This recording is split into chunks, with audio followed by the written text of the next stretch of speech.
Tigas naman ang ulo mo eh. Sinabi ng mas malapit dito. Sasama ka ba hindi? Malaki ka lang eh.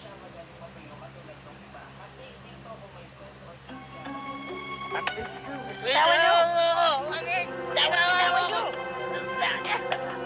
Ako lang mo!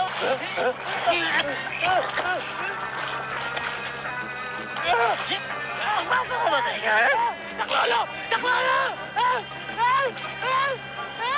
Andyan ako!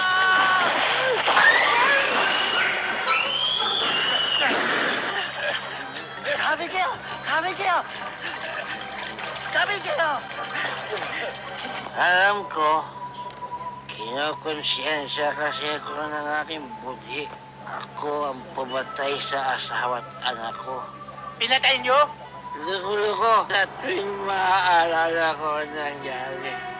Gusto ko na rin wakasan ang buhay ko.